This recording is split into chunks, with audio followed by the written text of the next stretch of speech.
Was it one fateful day that brought the mighty Roman Empire to its knees? Or was it a slow, creeping sickness that rotted it from the inside out? For centuries, we've been told stories of barbarian invasions, the final blow that shattered an empire. But the truth is far more complex, and frankly, much more fascinating. Today, we're redigging past the headlines of history to uncover the untold stories of what really happened to Rome.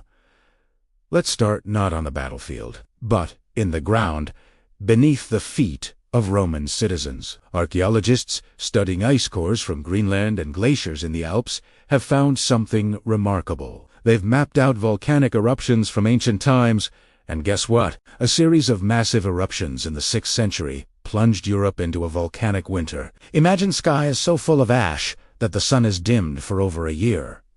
This wasn't just a gloomy Tuesday. This was a climate catastrophe. The evidence is right there. Frozen in time, layers of volcanic sulfate that perfectly match historical accounts of a dust veil and unusually cold summers. So what does a cold summer mean for Rome? It means crop failure. Widespread, devastating crop failure. Roman society was built on a foundation of grain. When the harvests failed year after year, famine swept through the provinces. We can see this in the archaeological record. Skeletons from this period show clear signs of malnutrition, stunted growth in children, and diseases related to a weakened immune system. The empire that had once fed millions was now starving. This wasn't a barbarian horde with swords. It was an invisible enemy, a change in the very climate that had sustained them. And right on the heels of famine came its terrifying twin, plague. In 541 AD, the first great pandemic in recorded history struck the Roman world, the plague of Justinian. For a long time, historians debated its severity, but recent DNA analysis from burial sites across Europe has confirmed the culprit Yersinia pestis, the same bacterium that caused the Black Death centuries later. This wasn't just a minor outbreak. Skeletons found in mass graves from Britain to Syria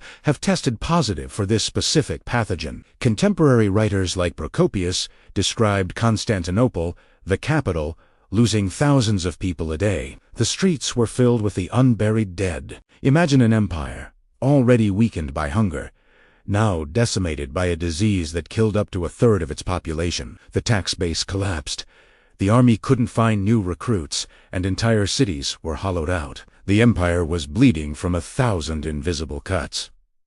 Now, let's talk about the economy. Rome's economic might was legendary, but it was also surprisingly fragile. One of the lesser-known culprits was a silver crisis. For centuries, Rome's currency, the denarius, was respected for its high silver content. But as the empire stopped expanding, the flow of new silver from conquered mines dried up. What did the emperors do?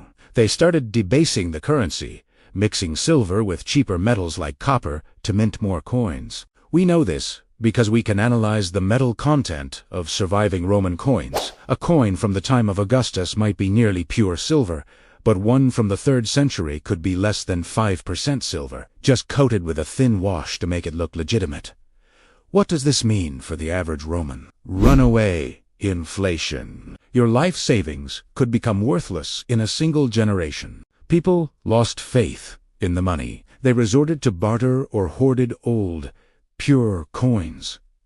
This economic chaos crippled trade. Why would a merchant risk a long journey if the money he received was worthless? The intricate trade network that was the lifeblood of the empire began to seize up. It's a quiet, insidious form of collapse, one that happens in the marketplace, not on the battlefield. And this brings us to the barbarians. We can't ignore them, but we need to see them in this new context. For generations, Rome had managed the so-called barbarians on its frontiers through a mix of diplomacy, trade, and military force. Many were even integrated into the Roman army. But what happens when that army is underpaid with worthless money? What happens when the empire is too broke and disease-ridden to properly defend its borders? The relationship changed. Groups like the Goths and Vandals were no longer just raiding parties. They were often refugees, themselves displaced by climate change and turmoil on the steppes. When a weakened Rome couldn't accommodate them, they took what they needed by force. The famous sack of Rome in 410 by the Visigoths wasn't the cause of the fall. it was a symptom. The city of Rome itself hadn't even been the political capital for over a century. The empire was already fractured, hollowed out by climate change, pandemic, and economic meltdown. The barbarians were simply walking into a house that was already falling down, looking at skeletons, ice cores, and the metal in old coins paints a picture that is far more complex than just a story of swords and sandals. It shows us that empires, even the greatest ones, aren't just conquered. They can unravel thread by thread, weakened by forces far beyond their control. The fall of Rome wasn't an event. It was a process. A long, slow, and painful decline driven by a perfect storm of disaster. Thank you for joining me on this journey into the real fall of Rome. If you find these hidden stories of the past as fascinating as I do, make sure to like, subscribe, and hit that notification bell for more deep dives into history. See you next time.